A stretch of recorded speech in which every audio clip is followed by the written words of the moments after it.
What is going on, everybody? Vlad with the Plotting Success podcast, and today we've got a really cool guest. I've known this guy for a pretty long time at this point, and he's a realtor in Hawaii.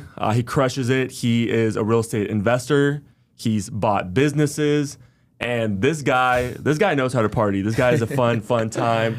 Mr. Jeremy Mateo, hey. welcome in, and excited to have you, man. Thanks, man. Very honored to be here. I know it's super last minute, so I appreciate you accommodating me and me visiting to Vegas and just trying to do a bunch of podcasts and see what we can cook up. Dude, I told you, anytime that you're in Vegas, let me know. We'll do the podcast. So I'm glad we can make it happen sooner rather than later. Oh, so yeah, absolutely. So me and you,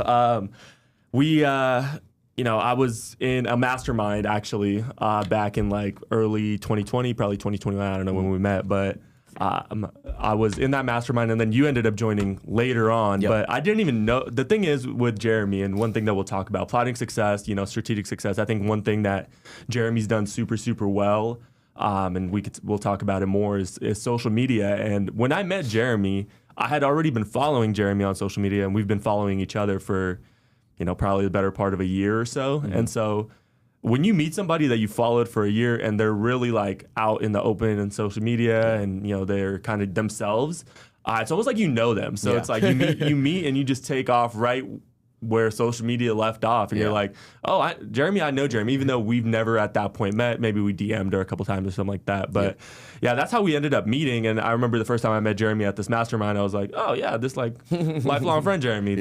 Just because social media is so like connects you. Yeah, exactly. So I kind of wanted to touch base on that. I feel like you've done that super well.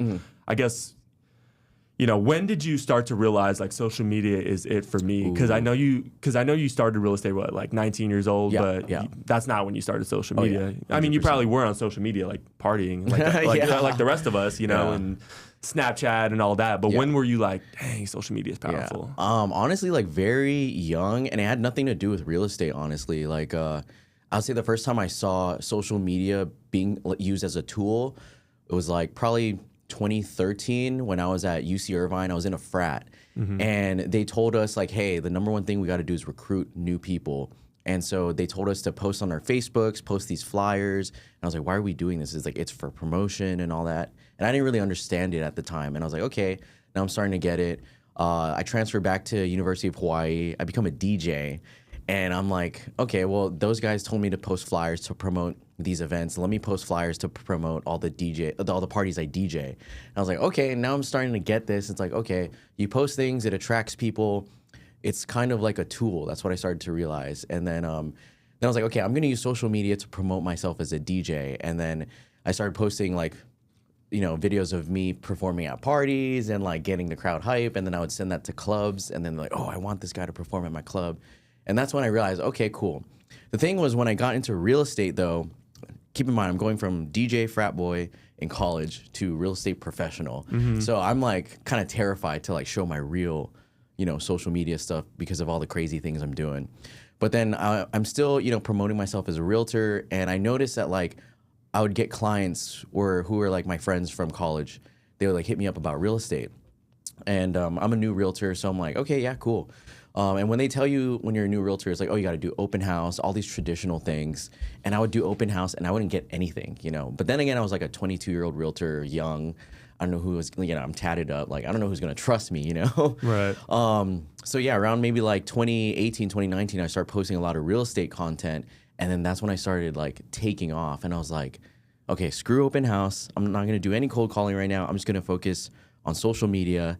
And sure enough, like 2019 was like my first year I hit six figures all from social media as a realtor. I was like, wow. And what was your like start into social media? Did you start off with like, okay, I'm leaving my DJ life behind, I'm going to go super professional? Or were you, because I feel like you're one of the better people of like blending your life. Like, because I feel like sometimes you'll have like, here in Vegas, it's like a running joke that like all the cocktail waitresses are also realtors as well. They're real estate agents, but that you've got their like their Instagram's private, and then they got their real estate page, and their real estate page is just a bunch of like sold before and after. It's like nothing about them. And I feel like for you, you've done a pretty good job of like, this is me. Like, I could absolutely go on like this crazy party weekend, but I could also sell your house, and I could be, I know what I'm doing. I have the experience. Like, was that kind of how you started out, or were you like, oh, I'm going to be a little bit more professional, and then you kind of were like, screw it. I'm just going to be me. 100% that one. Like maybe 2018, 2019, I had my DJ page. My DJ name was Dirty Germs. Nice. And then I had the Jeremy Real Estate. And on the real estate was just real estate. The DJ one was like everything, real estate and my personal life, partying. And what I noticed was that no one cared about the real estate page.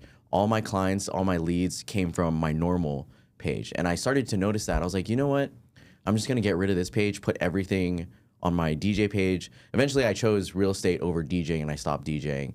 So I turned that Dirty Germs page into just Jeremy Mateo. Yeah. And that's when I realized, okay, no one cares about real estate, really. They just care about you as a person. And the way to get clients as a realtor when I was like new, I learned that it's getting people to know you, like you, and trust you. And I was able to accomplish that by just being me on my real estate page, because a lot of my first clients were like first-time home buyers.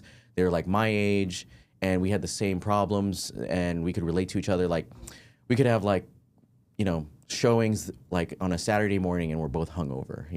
That was kind of like the start, and people would gravitate towards me because I'm just being me, and they're like, "Oh, I know Jeremy. Like, he's that realtor guy. He's super cool." Versus them using like like an older boomer agent, and like they're just kind of like uncomfortable to like talk about certain things. Yeah. So when I realized that in 2019, 2020, that's when I'm like, okay, I'm just gonna be me. I'm going to post everything about my life, real estate, business, and I'm going to use that to build trust. And that's kind of how I've been running it ever since. Yeah. I think for real estate, like the real cheat, because it's kind of hard when you start out. Yeah. Because like you're just partying, and so like they're like, why should I trust you? But once you build the trust and you could be yourself, then you're cooler than the one that's just knows a lot of different things but like it takes a while for you to like, obviously if you have no success, no track record, then you can't really show those like crazy things. But if you're showing success, you show a track record, like I'm selling homes, I know what I'm doing, then you kind of have leeway to like be yourself more. I like to think of it like like Rob Gronkowski, he's a total clown, like funny kid on the field, but he scores touchdowns, you know what I mean? So because he's producing results, he kind of has that leeway to be kind of like a kid, Exactly. No, that totally makes sense. Yeah. And then as a Hawaii realtor, I mean, I always hear, first of all, Vegas is like ninth island, but I'm always hearing like, man, like Hawaii is just not it for like locals. It's just not affordable. Like you can't buy a house. Is that just like an outsider thing, or just how people sometimes, can have that kind of mindset, like almost like a victim mindset? Can you make it work, for the people out there that are like, man, like you can't do it? Is that just kind of, what I mean? Like that with that mindset where people are like, I'm going to find a reason that it doesn't work versus like, I'm going to find a reason for it to work. 100%. Dude, that's actually a really good question. And it is a honestly touchy subject when it comes to, locals in Hawaii trying to make it.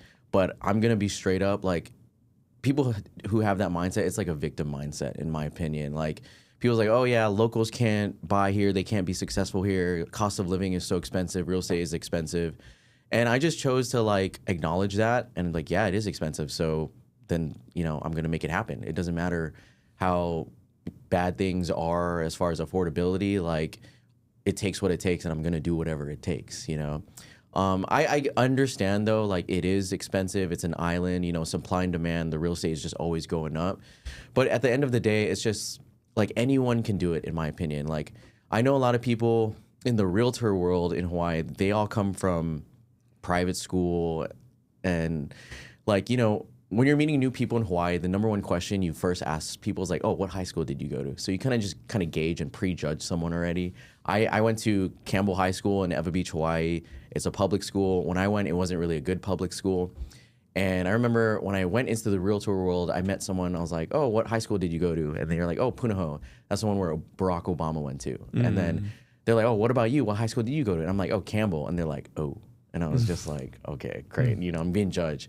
But it's like, I didn't go to private school. I didn't come from a rich family. I went to public school, and I'm still successful today, So I like to say, if I can do it, anyone can do it. And I've met people who have less than me or started with less than me and make it, and they have way more than me now.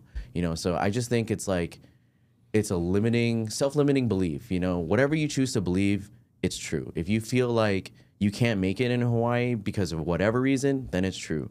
If you feel like you can make it despite what you've been through, despite the cards you've dealt, you're gonna make it. You know? Yeah. So that's just how I feel. I feel like that's everywhere. That's every expensive market. Like you can make it work. Like if you want, you know, there's a cost to everything, and the cost of living in paradise is it costs. That's what it is basically. Yeah. And then, you know, you're a realtor. You start off when you're 19. You do 2019. You said you made 6 figures. Yep. At what point, you know, because you started getting into because how we met is the flipping space. You know, you started getting into real estate investing. At what point and kind of what was the progression that you started to get into real estate investing? And you were like, okay, like I see people flipping, or did you see people flipping in other markets, or did you see people flipping in Hawaii and you're like, I want to do that? Kind of what did that look like? Yeah, it all started during COVID actually. So it wasn't on my 2020 bingo card to like, you know, start flipping, but at that time, I started getting into YouTube heavily because I was like, okay, I just bought a home, my first home. I have a mortgage now, and we're all on lockdown. I'm like, how am I going to promote myself to people? So I started thinking like, oh, okay, why don't I be like Graham Stephan or Meet Kevin, make YouTube videos, and like that really took off. And then I just got really obsessed with making YouTube videos, and I was thinking, okay, what else could I do? So I started looking at other people in the real estate space who are doing YouTube, and then that's where I found our friend Ryan Pineda. And I saw him making videos, and he was talking about flipping houses. And I was like, wait, this guy's like a young Filipino dude. We're Filipino. So I was like, oh, I can relate to this guy. And he's flipping houses, because my thought about flipping houses before was like only rich old people do this. People who are already like set and have money. Like normal people like you and me don't do this. And then I saw his YouTube video, and that totally just blew my mind. And then, so I saw him, started following him. And then I knew Zasha, our friend Zasha from Maui. She was in his mastermind. And I noticed, I was like, whoa. Because it's funny, because I first met Zasha through Instagram in 2018. And she DM'd me asking for realtor advice because she got her realtor license. And I was telling her, advice and like how to get clients. And she's like, oh, I'm actually not really interested in that. I'm interested in being an investor and flipping houses. And then when she told me that, I was like, that's crazy. Can't help you. Yeah. So, you know, from 2018, 2019, 2020, I was following her, started following Ryan. Noticed she joined his mastermind. I was like, whoa, okay. Like someone I know is like doing this. That's cool. I want to see how that goes. And then I saw our friend Stacy. She joined too. And I was like, okay, everyone's getting into this. Like, let me see what the deal is. So I started learning about investing, watching YouTube videos. And then I was like, you know what? Like, let me just hop in this. And then they both, Zasha and Stacey, invited me to the mastermind. That's where I met you and I met everybody. And it just totally shifted my mindset about like what I knew about making money, real estate. I was like, there's more ways, better vehicles to accomplish your income goals. And that was just my first thoughts about it. And I was like, all right, I'm in a whole new world and I'm like super excited now. So I guess that's kind of like the progression. Maybe 2021, I started flipping houses. Yeah, and you started flipping houses, obviously was super successful, and you just flipped a ton. I guess, what did you kind of have to deal with? Because I know starting out, I know you had some big wins, and then you had some not so big wins as well. Yeah. So, kind of what did that progression look like, and what did you learn? And I know you ended up pivoting right back into it after kind of restabilizing, because I know 2022 ended up kicking all of our butts. So I'm guessing that's probably around the same time for you. 100%, man. So 2021, I flipped my first house, made 72 grand with like 3 buddies. Second house, that's when like it went crazy. I bought a home, sold it 60 days later, and made 120 grand. And I was like, yo, I got super cocky. I was like, yo, I'm the shit. Like, I could flip anything. And then I got trigger happy, And then, of course, I joined the mastermind. And then when we're on our calls, everyone's talking about, oh, I bought 5 houses. I bought these houses. And I'm like, okay, if they're doing it, maybe I got to, like, keep up with them, too. But I will be the first to admit and say that, like, my early success, like those first flips, I didn't make a lot of money because I was some kind of genius, I just made a lot of money because it was the market at that time. Like, 2021, total seller's market. Any monkey can sell a home. Any monkey can freaking like just flip a house and make money, which that was me, Like, I wasn't that smart. I just got in at the right time. And then after that second flip, I thought, okay, I can flip anything. So I bought like $5 million properties. at one time. And then 2022 comes, and I was like, oh my gosh, like rates spike, ARVs are coming down. And I was just like, what did I get myself into, you know? So long story short, in 2022, probably like out of those 5 flips, most broke even. One, I like had it appraised at 2.66 million. So that was like a $700,000 profit. I didn't sell it in time, ended up selling it for 2 million. I only made 50K, but like, it's not bad. Yeah, exactly. Like at that time, I was so depressed, so hard on myself. But looking back, I'm like, no, what a blessing it is to say, oh, I only made 50K. You know what I mean? Yeah. Like I come from a position or a perspective of like gratitude now, you know, because like from 2022 or 2021 when I'm like winning big to 2022 when I'm like losing big, you know, that was like a big ego, like punch in the gut. Like I didn't know who I was anymore. I was like, oh, like, you know, the Jeremy you saw me on Instagram all like hyped and like excited. Like I was afraid to post content. I was afraid to show my face, you know, and it really just changed me. But I think around like 2023, I had a big loss. Or no, first 2022, I had a 150K loss. Partner ghosted me. We're supposed to share that. And yeah, I had to swallow that, and that hurt. And I don't know, kind of the pivots I had was like, at first I froze. You know, I was like, I don't know what to do. I don't want to look for deals anymore because I'm scared to, you know, lose again. But if anything I learned is that don't stop. You know, keep looking for deals, wholesale it, make some money, you know, to like keep you afloat. And then 2023, I had a big loss. Out of those 5, one of them took forever. It was like I want to say 16-month rehab because in Hawaii there's permits. And like for 7 months, my project sat still. We couldn't do any construction because it was just sitting there, no permits.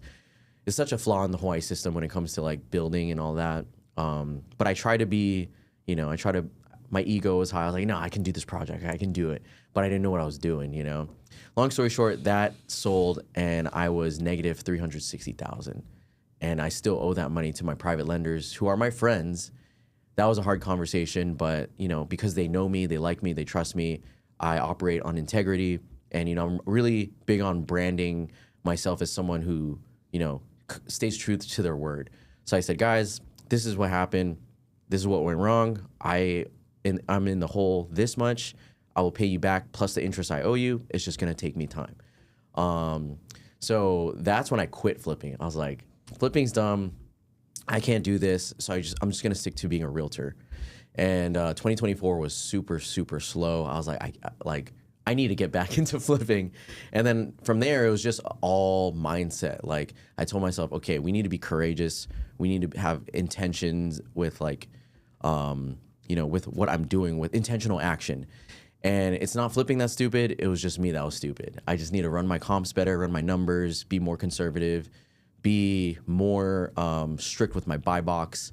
And then slowly but surely, you know, I just did one, flip that, made 60K, started getting my confidence, took 2 on, flipped those. And then, you know, just slowly but surely building back my confidence. And now here we are today after winning big, losing big, and then coming back into the game. Now I got like 5-6 projects and I'm like, okay, we're fucking back. Yeah, hell yeah. No, that's awesome. Because I think, you know, people just kind of assume that, you know, stuff's not going to go wrong. You know, but it is. It absolutely is. You know, and I know for us this year, it's been, you know, honestly, like we haven't lost big, but it's been a trying year. You know, there's been a lot of different stuff that, you know, you kind of, it feels like you're taking 3 steps forward and then you take 2 steps back. Yeah. And it could be a little bit discouraging because you're like, dang, like, it feels like I should be like exponentially growing, but it feels like I'm just running, you know, against the stream. But yeah, it's like it's pivoting. It's being able to consistently move, even if it's 3 steps forward, 2 steps back. It's like, well, you just took a step forward. You know, you might have not taken those 3 steps, you know, and you're not 3 steps ahead, but you're a step ahead. So it's like as long as you keep on keeping on, you should be in good shape. So that's a good story, you know, on your end. The fact that, you know, you kind of get this ego. In the beginning of, you know, 21, you're like, hey, I could do it all, which, man, that market was amazing. Yeah. That market was amazing. If I could go back to that 3% interest rate market, knowing what I know now, I'd be like, we're going all Hard, in for the next 6 months, and then we're going to take the chips off the table, Right. and we're going to reposition and get a little bit more conservative. But that was a crazy market. And then, obviously 2020 kicks everybody's butts. Yeah. And then now it's like, okay, we're so back. Yeah. Talking about the market, 2022. 22 was rough because we go from 3 to 6, 7, almost 8. Almost 8. So that was obviously like a big shock for me. I was very similar to kind of your numbers in 2022. I had like made 5K, lose 10K, made 5K. Like those were the flips that I had at that time. So I ended up like breaking even across the board on all of mine, which is a blessing because I know guys that lost like $500,000 at that time or more. Yeah. Some of them ended up getting, wiped out. But what are your thoughts on like the current market as it is right now? Because for me, I'm still trying to figure it out because it seems like nothing has economically really drastically changed in the past year. But I think market sentiment and just people just chatting with each other and they're like, man, obviously when market sentiment, when you have 5 buyers in the market and 3 of them are like, start talking to each other and they're like, you know what, man, I'm just going to hold off on buying. Yeah. That's 60% of the buyer pool that just kind of pulls back. That means that inventory is going to go up. There's more stuff on the market, longer days. Yeah. What are you kind of seeing in Hawaii on your end? And do you think 26 is going to be better? Do you think it's going to be pretty much similar for the most part? Oh yeah. What are your thoughts? So my thoughts. So I'm just talking, with my context from what I see in the Hawaii market. And Hawaii market is like a very unique market. I mean, we're an island. We're running out of space. Right now, there's not that much inventory because not that many people want to sell. And believe it or not, what I'm seeing is there's pent up demand. But like you said, like these buyers don't have to buy, And I think what I tell some people this, I say, I think the buyer demand is constipated. Like they want to get out, they want to like buy, but they're kind of just holding back because I think all year at the beginning of this year we heard, there's going to be rate cuts, right? Where are the rate cuts? So people are just waiting for those. But what's crazy is that as far as Oahu goes, there's like different sub markets, very niche markets that in these neighborhoods, there's always demand. When something comes up, it just sells right away. And it's like, when I noticed that, I was like, okay, those are the neighborhoods that I want to buy and flip a house because it's a prestigious neighborhood, people know it, and it's always in demand. And I know this because as an agent, I have retail buyers. Dude, like this whole year, they wanted a specific neighborhood. As soon as something came out, we would offer, there's like 5 offers on it. And I'm like, what the heck? Like, how is this neighborhood getting 5 offers and we're getting outbidded? Like, I swear to God, we got outbidded like 10 times on 10 different properties. And I was like, how is this neighborhood doing that? But this other neighborhood, like, this property's sitting for like 160 days. So it's just very nuanced as far as different markets. But overall, as like speaking like macroeconomically wise, I think not much inventory in Hawaii, a lot of pent up demand, but these buyers don't have to buy. So it's just really finding what neighborhoods are selling. And I think everyone is just waiting for rate cuts. That's just the number one thing, Once that happens, even like if it's like a little 0.25, I think everyone's going to be like, oh my gosh, like market sentiment's way better. Like rates finally drop. Let's go all in, let's finally buy. Yeah. And I'm just trying to play off of that. Yeah. I think I think I see the same thing. I mean, I'd hope so because I agree with you. It's like for the longest time since 22, they're like, okay, well, rates are going to be high for about a year, and then they're probably going to drop at the end of the next year. It's like, okay, well, 23 came and went. Yeah. Okay, well, 24 is going to be in 24. Pre-election. Right before November, they're going to cut rates so that X president or Y president can win the election. It's like election comes and goes. It's like, okay, well, Trump's now president. He's a Republican. He's pro-business. They're for sure going to cut rates, but that is obviously independent of Trump, so it doesn't even matter. That comes and goes. This summer comes along. They're like, okay, they're for sure going to cut them now because the job market and they're like, well, the job market is actually doing better than expected. Yeah, no cut. And so I think with that, people have just been, like you said, they're like, okay. Now? No. So then they're getting a little bit discouraged and they're like, honestly, I'm just gonna sign that lease for the next year, and I'm just gonna, whenever it comes, it comes. But yeah, I think 26, if we can get like a couple rate cuts and we start trending the other way, people are gonna be like, let's go. I know, finally, right? like I've been waiting. I've been waiting to buy something. And the crazy thing is, I feel like if you are looking to buy for the next like 5-10 years plus, right now's the time to buy. Yeah, you know, it's 100%. Rates are high, but you know for a fact that once those rates go down, the demand is going to go up, and so those prices are going to go up, and so you're going to have automatic built-in equity. 100%. But it's a herd mentality with real estate. So people aren't going to be like, nobody really wants to be the guy that's like, oh well, I'm going to do something different than everybody else, because then it's like, well, you're that's contrarian, right? Yeah, that's risky. Like in real estate, that it doesn't work that way for sure. Cool, man. And we talked about you, like we talked about struggling, bouncing back. Yeah, like we were in that mastermind, man, and it's actually kind of crazy. like we've talked about it, how people did not make it. Yeah, and just part of winning, in my opinion, is being, I think Hormozy says it, it's like being in the game long enough. Yeah. Like if you can stay in the game, like you might not be constantly taking W's, but if you're in the game, you're already winning, because a lot of people they just get wiped. Yeah. Like they're crazy making money and then boom, they're gone. Yeah. You know what I mean? So I think that's kind of the one thing I've prided myself on. If I know you've been around as well. It's like, dude, you've got to stay in the game. Yep. You've got to stay in the game. What's your kind of opinion on that? I think you tend to agree. 100%. Yeah. Like I remember, when I was like in the trenches, my flips aren't selling, I'm expecting a $150K loss. And I remember Hormozy saying like, hey, like when you're trying to go all in or take risks and all that, you want to take risks that, yes, they're risky, but they're not too big to where if you lose, it'll wipe you out. If you lose, you want to be able to take that loss and still play the game. Because like at the end of the day, the goal isn't to win at business. The winning at business, like you said, is just staying in business. You know what I mean? Because like there's really no finish line with what we do. Like with business, entrepreneurship, there's no finish line. Like success is being in business, being profitable, and you can't stay in business if you're not profitable. Yeah. And it's just, I remember the mindset shift I had when we're in escrow with this one flip. I knew I was gonna have to write a check for $150,000, and like there was a certain point where I didn't know if I could do that, and I was like, what's gonna happen, all that, and then my mind just starts going off like, okay, I lose this money, I can't pay for my condo, can't afford my mortgage, I'm gonna go bankrupt, I have to live with my mom, all this crazy stuff. Like it just goes down the rabbit hole. And then I was like, okay, let's play it out. Let's say this does happen. Let's say I lose my house.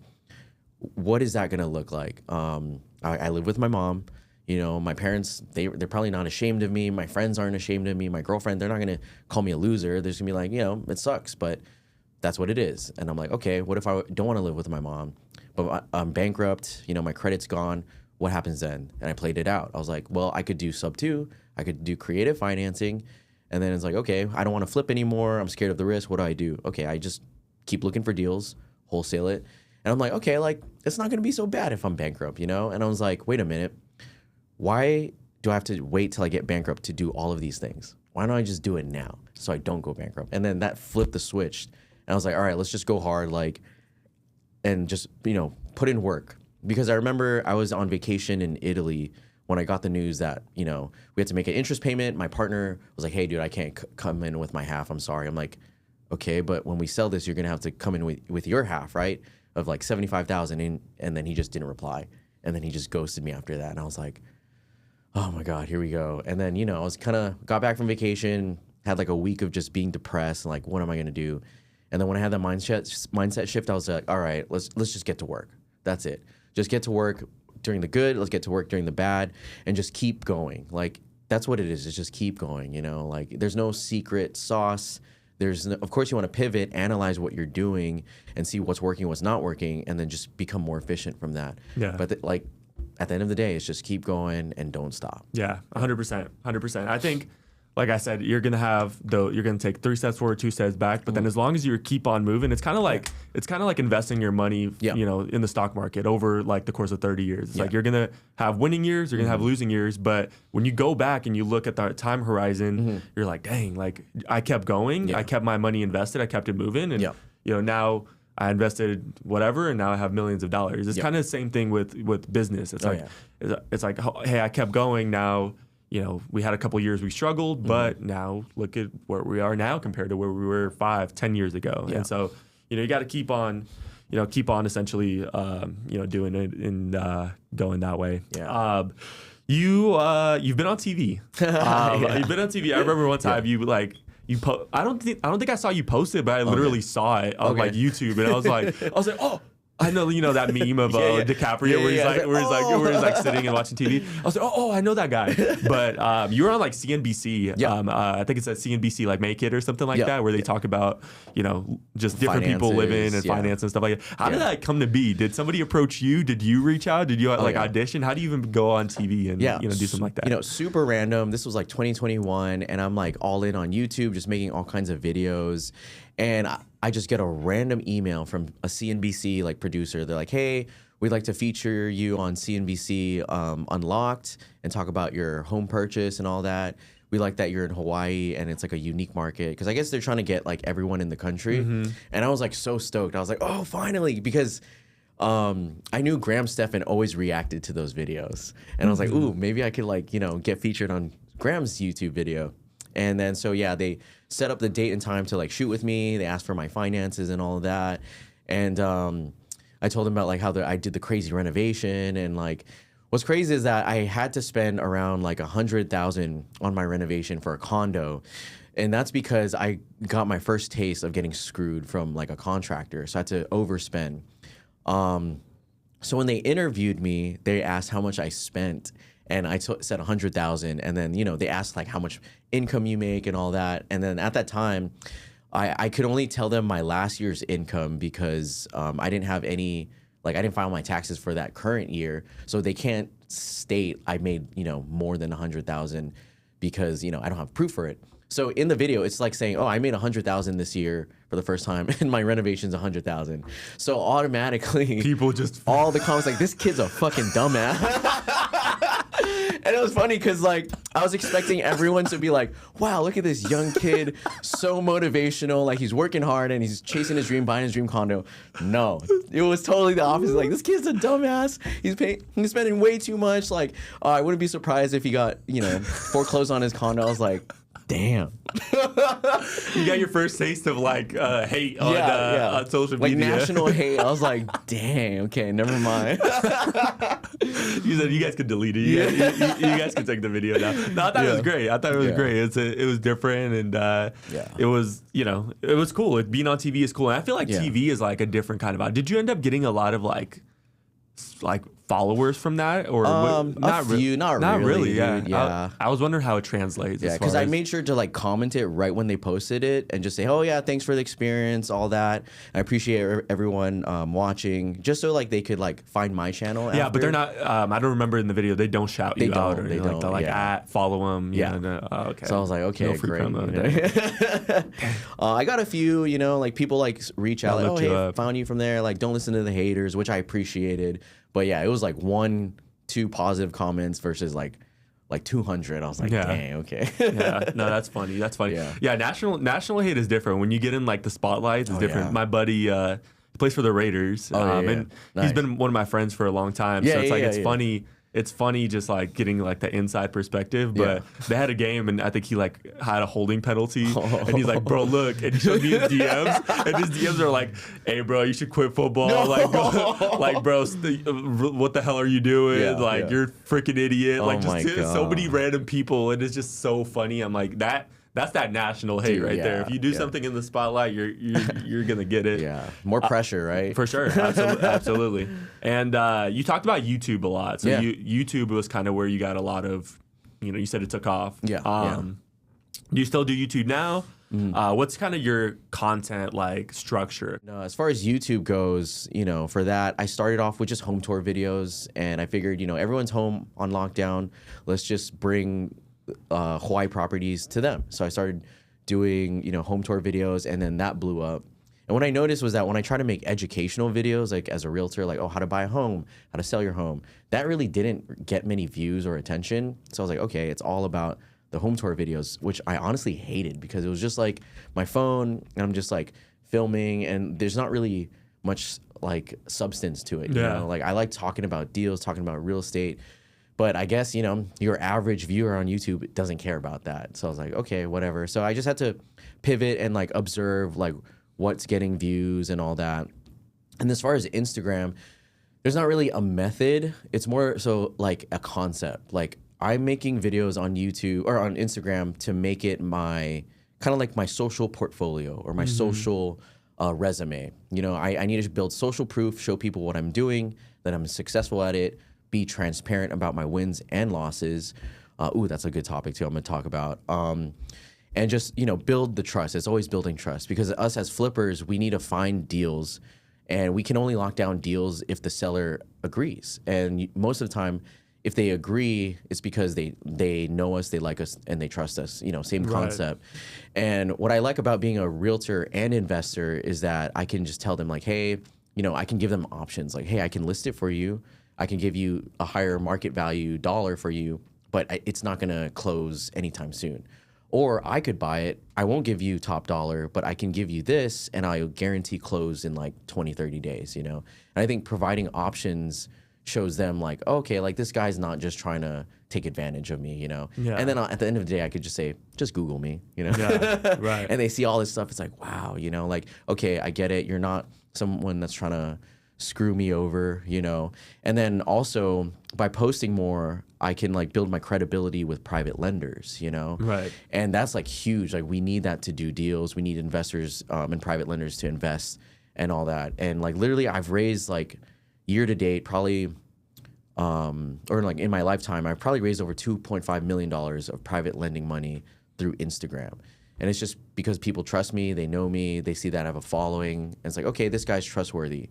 And I remember when I had that big $360,000 loss, I was afraid to do any deals. I was afraid to post content.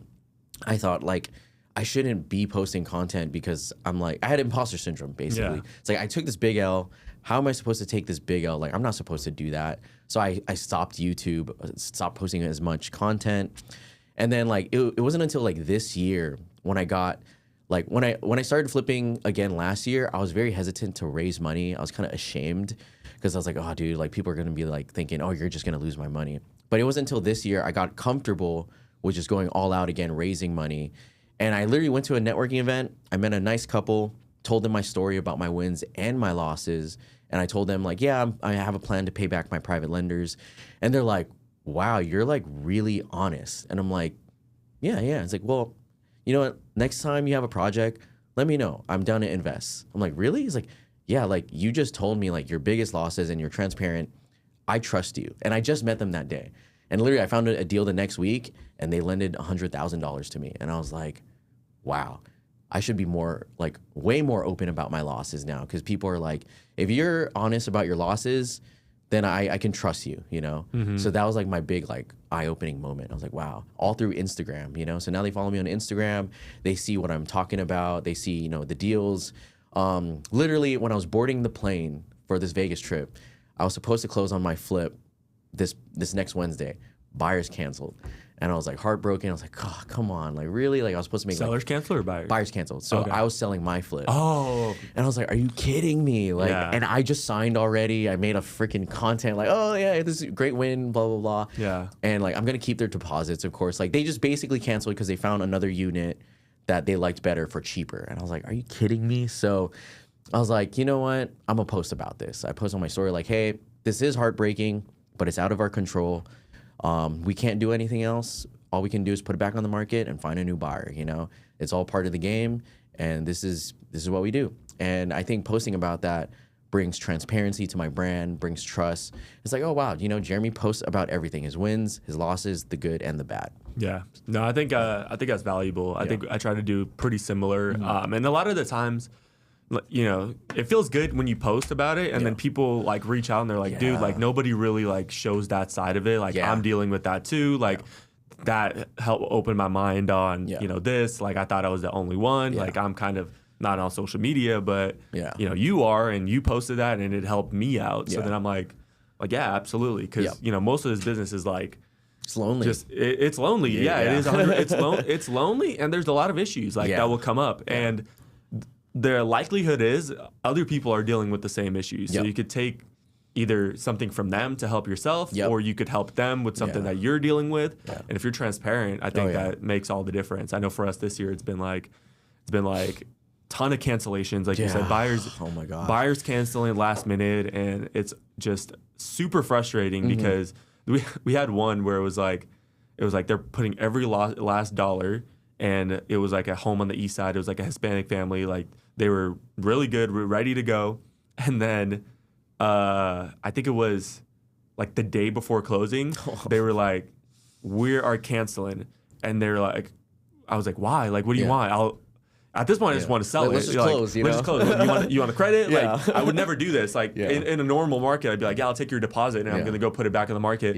But here, I was like, this is my first buyer in like 45 days that actually wanted it. I'm like, okay, what do you guys want? And they're like, well, the issue is the buyer's brother was kidnapped in Mexico. I remember you posted about that. And they need the money for ransom. Was that for real? Yes. And I was like, are we serious? Are we being serious? They're like, no, they will literally lose their deposit because the sum of the down payment, they need to send it to the cartel to free the brother. And I was like, of all, like, is this really happening? I was like, the cartel really just cost me a freaking sale. And now we're under contract to sell it again, but at a much lower price down the line.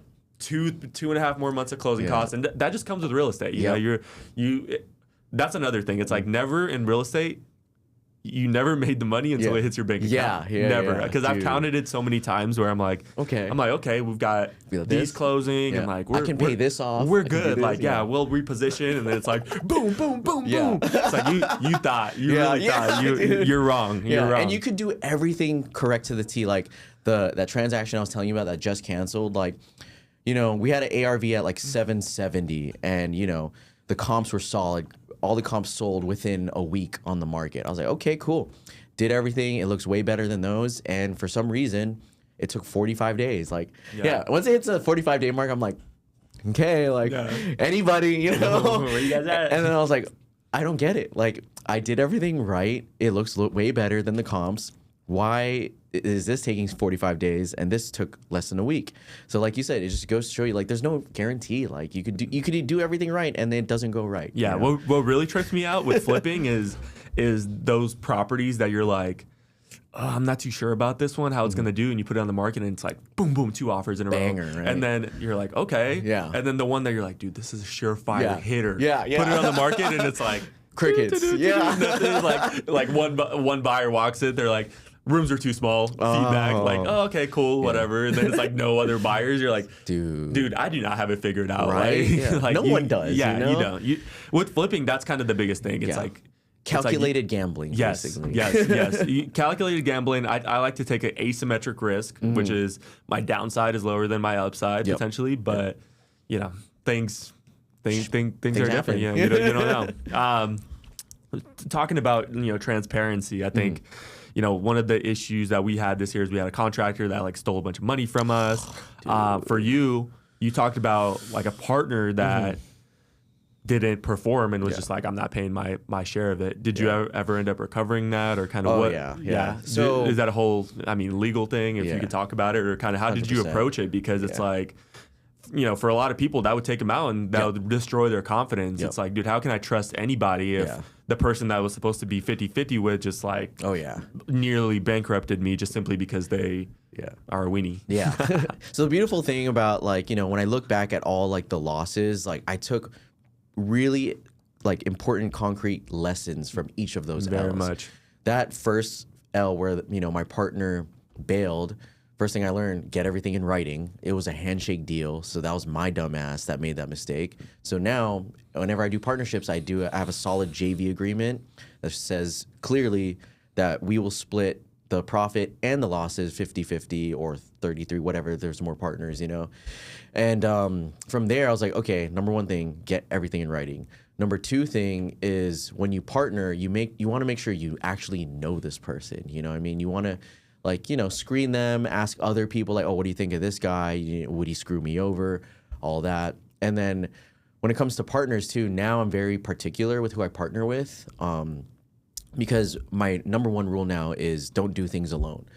Because when I did all those 5 flips that like at one time I did everything in alone and I was stressed, I was depressed. I was like, dude, like what the hell? But when you partner with people, you share the risk, you share the responsibilities. So it's not all on your shoulders. So now when I partner with people, screen them, make sure they're good to go, make sure they have a good reputation, get everything in a JV agreement. And one thing too, in particular, whatever my strengths or whatever my weaknesses are, I like to partner with someone where my weaknesses are their strengths. So my strength is finding deals, social media, marketing, and then of course selling it after. My weaknesses is like project management, you know, making sure the contractor is doing everything he says he's going to do, looking over the little finer details in the projects. Like if there's something a little wrong here, something here, you know, I tend to like just be very visionary and I don't really look at those smaller details. So I partner with someone who is very, you know, visionary and integrator. Yeah, someone who looks at the details, you know, doesn't skip over them and make sure they're all executed. Yeah. So that's kind of like how I'm strategic with my partnerships. Yeah. You basically set the vision of what you want, and then you have other people that could help implement. Yeah, and also drive it to the finish line. Yeah, and also being like self-aware of what you're good at and what you're not good at. You know what I mean? So yeah, I think that's a very important thing, being self-aware with what you're good at and not good at. Because if you try to do what you're not good at, one, you'll have a hard time being successful, but then two, you're also going to burn out because you're like, I hate flipping, but it's like, you don't hate flipping. You hate managing contractors. Yep. You don't hate flipping. You hate, you know, driving around to different projects all day. You know, you don't hate flipping. You hate, you know, designing the project because you're just not like, you don't have the eye for it. And dude, like I'm colorblind, so I can't even like make a good design, you know? Right. Exactly. So it's like, okay, you love sales, you love marketing. So it's like, position yourself to be successful in those things, and you know, you'll be good. For anybody that kind of wants to get into real estate, you know, we got in, I think there's seasons to it, like at different times. Like we got in at 2021. If you were getting in 2020, I would tell you, flip as many houses as you can, buy them right now. Obviously, you know, a little bit of a different market right now. If you're a realtor back then, I would say, you know, hey, just jump in and, you know, do social media, and nobody's doing it. Now everybody's trying to do social media and so on and so forth. So if you were to give somebody the playbook on how to be successful in like an expensive market like Hawaii, if they're looking to get into real estate, what does that look like? Is it like 50-50 flipping and being an investor? Is it, hey, start being a realtor and then get into investing later? Jump into investing first, wholesale? What would you say would be your recommendation? Ooh, yeah. So for anyone wanting to get into real estate with investing, I think, you know, some people say if you get your realtor license, there's more liability and all that. For me, you know, being a realtor and investor, I do acknowledge the liability and the potential risk. But to me, the positives outweigh all of the risk negatives. And what I mean by that is like when I'm doing investing, when I'm trying to get deals, I said this earlier, but a lot of sellers are kind of sus of people. They think everything's a scam. But if I tell them like, hey, I'm a realtor, you know, you can look me up, Google me, like I'm legit, they tend to trust me more easily. And then I walk them through the process. I give them options, and they tend to, you know, be easygoing, and then I get a deal. You know what I mean? It's also helped me in the space where, like, because I'm a flipper, I can help other flippers list their flips. And I've made a really good connection with a big time investor in Hawaii, and he has like a mastermind, he has students and all that. And because I've built and gained his trust and been able to execute and perform for him in his deals, he literally just tells all of his students, hey, just use Jeremy. He's got your back, you know? Because I have my systems, I have my guy, Wendell. He's like my go-to lead agent with everything. He's like my integrator. By being an investor and realtor, they like, and all of the other flippers who are using me to sell their flips, they're comfortable with me because they're like, oh yeah, Jeremy, he flips, he knows, he gets it, he knows what to say. And I also give them discounts, you know, on commission, because like, I don't want your business just for one time, you know, I want it multiple times. But as far as like playbook, you know, I think the first thing is having a solid mindset. When I first got into flipping, I thought I was going to start flipping in Vegas or maybe like the East Coast, like Ohio, things where they were cheaper. And this is when I met Alex Camacho on like a booze cruise. And I told him my plan. And he's like, why don't you just flip in Hawaii? I'm like, it's way too expensive. Like, I can't, I don't have the money for that. And he told me like the best advice I ever got was like, don't worry about finding the money, worry about finding a good deal. If you find a good deal, the money will come. And I took that advice, and then I just blew up just flipping in Hawaii. Had I gone to another market and started flipping there, I think I would have lost money right away because I don't understand that market. You know what I mean? I don't know anything about Vegas or Ohio, New Jersey, whatever. So I started flipping there in Hawaii because I changed my mindset. So once you understand that mindset, then start, hanging around people who are doing what you want to do. So if you want to be a realtor, start going to these like realtor events. If you want to be an investor, go to meetups, that's how I got my start. I started going to meetups. I figure out who's who in the space, who's killing it. What are they doing? Then I'm going to hang out with them, ask them for advice and all that. In Hawaii, most of everyone in the community is very like open arms. They're willing to give free game. So you want to hang around those people, I would say, yeah, get your license, get around investors, become useful to someone. Like a lot of investors, they want to put offers. Most of the time, these offers aren't going to get accepted. So for you, if you're young and hungry, like just start writing a bunch of offers and like put in the reps, learn how to write an offer, and just immerse yourself in the entire real estate community, agents, retail, investors, wholesaling, and just be a part of it. And this is what I tell some agents too who want to make it big as a realtor, and investors too, I guess, but become a local celebrity, like make sure that everyone knows who you are and you know everyone. Because a lot of times, I was talking with Leland Wong yesterday about getting deals. Sometimes like, for investors, everyone's about at the same number. But if there's multiple offers, why would someone choose you over someone else? Maybe it's because they know you. Maybe because they know that you have a solid brand. When you put in an offer, they know that you're gonna close, And that just comes with time, with reps, getting to know a lot of people, being known in the community, showing face and all that. So just, for anyone new, just immerse yourself, show up at everything and anything. And eventually you'll find opportunities and opportunities will find you. Absolutely. I think it's hard to build any type of brand with that. Because there's guys that will flip like virtually.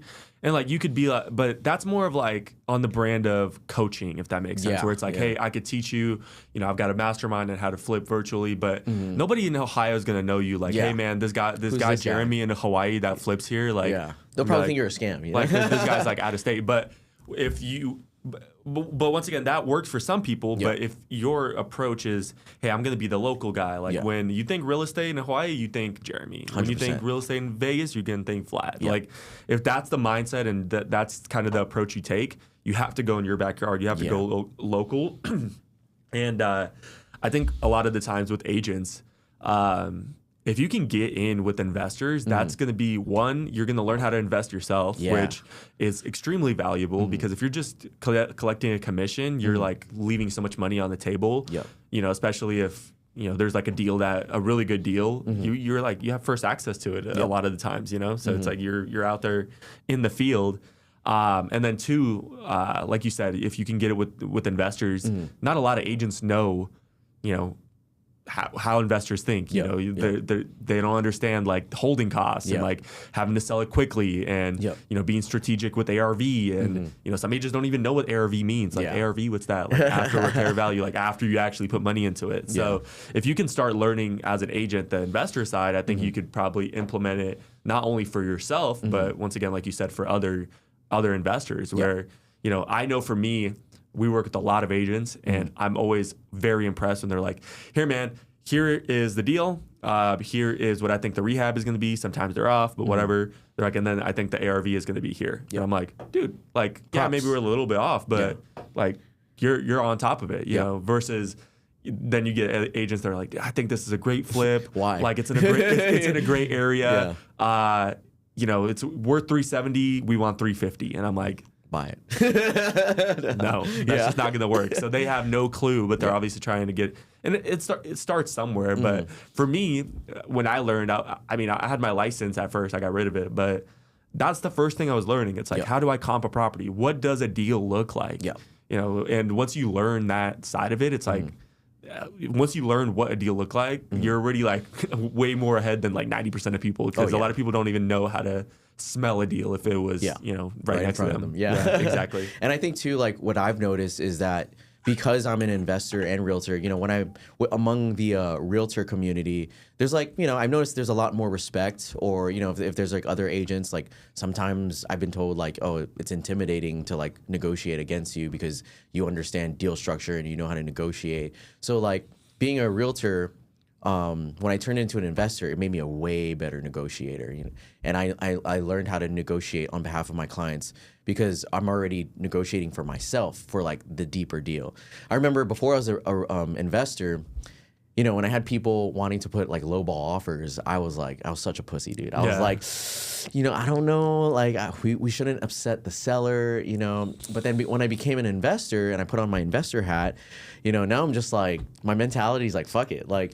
If we put in an offer and they're not offended, we offered too high, you know? Yeah, no, for sure. Yeah. And then it's like, if, you know, maybe we do offer a more competitive price, but then we're going to get this, that, or the other back. We're going to lower this. We're going to get way better terms. Yeah. You know, we're going to get a free this, or we're going to get a free that. I'm like, that's how I always negotiate too. It's like, if I'm going to give you something, you're going to give me something back. Like, that's just how it is. You know, if I'm going to, you know, you want a 30-day post possession for free, like, but you want your price. I'm going to give you your price, but I'm not giving you that. I'll give you 7 days, you know, because I'm going to get started on it, and it's going to cost me, you know, an extra 3 weeks of holding costs potentially. So, you know, we're going to go back and forth on a little bit a little bit, and I think you don't learn that by just being a realtor. You learn that doing the investor side. Yeah, exactly. Because like you said, it's like a lot of the times as a realtor, you might be negotiating for the client, and then you're like, why would you like? You don't even know what to offer then in that case, because you're so just wired on, hey, we have to offer price and then we have to do closing costs. But then once you start realizing there's so many different things, you're like, man, we could do this, we could do that. We could offer them sub 2, you know, in this case, you know, maybe your client has like 100,000 that they want to put down, which is a good substantial amount. But, you know, they want this particular unit, and this, you know, you could structure deals so much more creatively when you're an investor. 100%. You put on that, you know, that investor hat. Yeah. Cool, man. No, I think this was a really, really good conversation. I appreciate you, you know, coming by down here, and you know, I know you've grown a ton. You know, like we talked about, there's the wins, there's the losses, but you're still in the game. You know, there's a few of our like the younger crowd, I'd say, that were in that crew, and then they're still in the real estate game. What's your plan moving forward? You know, I know it's hard to plan out deep into the future, because for me, like looking back 5 years, I'm like, man, I couldn't even imagine. Like I knew what I wanted, but like it changes all the time. It changes all the time. But what's your plan for the next, you know, 2 to 3 years? What does that look like for Jeremy? What are you looking to accomplish? I think for me, like it's really a toss up, honestly, because up until maybe I was thinking this in like the beginning of the year and late last year, but I was thinking, okay, you know, I own a brokerage, I do flips. Let me like make my foundation and build that up. Maybe in a year or two, kind of like think of, you know, being vertically integrated. And by that, I mean, like I would buy a construction company. So then I could do my own rehabs, do other flippers rehabs. And, you know, with Hawaii being so small and I'm well known in the community, that would be like a great way to have like a business, you know, doing other people's rehabs. And then I started thinking like way ahead. And then like maybe 5 to 10 years after that, buy a hard money lending company. So I'm like super vertically integrated. And then I went to like a real estate conference of like multifamily and like alternative investments. One subject in that conference was international investing in Dubai. I saw that. I saw you've been posting a lot of Dubai stuff. Tell me about that. What's that about? So after that, I was like, okay, let me go down this rabbit hole of Dubai. What's so good about it? Like what? Only like the 1% of the 1% live and operate and invest there. That's wrong. Like it's actually more obtainable than you think. And I started going deep down the rabbit hole. So apparently real estate in Dubai doubles every 4 years, which is crazy. I was like, why is it doubling every 4 years? What's all the demand? What's so good about Dubai? So I looked into it. Dubai has 0 income tax, 0 capital gains tax, 0 property tax, and I think 9% business tax. And I was like, what? Like, that's crazy. And I'm like, why is it like this? You know? So I started looking into it. Apparently, you know, the government of Dubai wants to double their population by 2030 or 2040 or whatever. And to do that, you need to bring in people. You need to give incentives to move here. So I think that's why they're doing all this no tax stuff. So it really like, I got really curious about it. I started looking into it, and I started looking at the prices of real estate. Yes, there's like ultra, you know, $50, $80 million properties, but there's also a lot of affordable properties, which I think is comparable or even cheaper. I don't want to say cheaper, affordable than Hawaii prices. And I was looking into it. Like, I think a 6,500 square foot home you could rent there for $6K a month. And I was like, what? That's crazy. And like, yeah, you could. There's just so much opportunity there. So with that conference that I went to, they're hosting a Dubai mastermind in December this year. So I was like, okay, let me check that out and see how it goes. And when I was at the conference, I met a broker there. Her name is Denise Williams. And she told me her story. Like, she was a realtor in Atlanta, Georgia. And she was saying like her average sale was like 300, 400,000. Now that she's in Dubai doing real estate there, she doesn't have any sales under $1 million. I was like, what? And it got really curious in my mind. I was like, okay, what if I did real estate there? You know, like I just played it out. Like, I got my real estate license, became an agent there. It is intimidating. I'm in like across the world, new market. I don't know anything. But she was telling me her story, and like, yeah, same thing. She struggled, but she learned. And in like 2 years, she had like 100 million in volume sold. And I was like, holy cow. And I was like, okay, let's play it out. If I go there, what am I going to do? YouTube, social media, all of that. And I feel like if I posted content about Dubai, that just is like automatic going viral. You know what I mean? And I looked on, you know, I like to like see who's doing what on YouTube, Instagram with Dubai. There's no Americans doing it. Yeah. And I was like, I could be that guy, you know, yeah.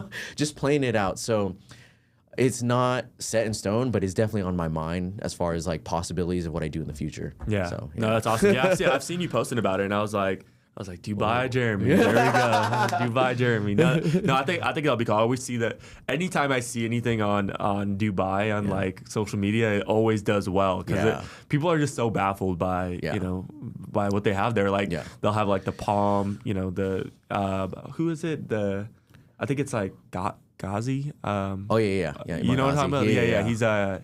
He's a younger guy. Yeah. He's got like a penthouse out there, or not penthouse, but like a huge mansion, and I've watched some of the videos, and I'm like, this looks crazy, super cool. You know? cool, man. So yeah, where can people find you for, you know, Hawaii real estate, maybe some future Dubai real estate? You know, where can people kind of connect with you? And you know, I'm sure if they enjoyed this podcast, they can reach out, ask you questions on what it's like being a realtor, you know, dealing with adversity and flipping, how to transition from, you know. Oh yeah, just find me on my Instagram. It's at the Jeremy Mateo, THE, Jeremy Mateo. And then from there, you know, I have all my links to my YouTube, my Twitter, X, whatever. And literally my whole life is on Instagram, you know, like Instagram is a tool. It's an asset to me. It's how I found my clients. It's how I found my deals. It's how I found my investors, private lenders. And I like to flip that too. It's how all of those things find me. Right. So yeah, find me on Instagram. I'm an open book. Feel free to DM me, follow me. And yeah, if you need any advice, I got you guys. So cool, man. Appreciate you being on. And that was episode 7. Thank you guys for tuning in. Peace. Catch you guys on the next one. Aloha.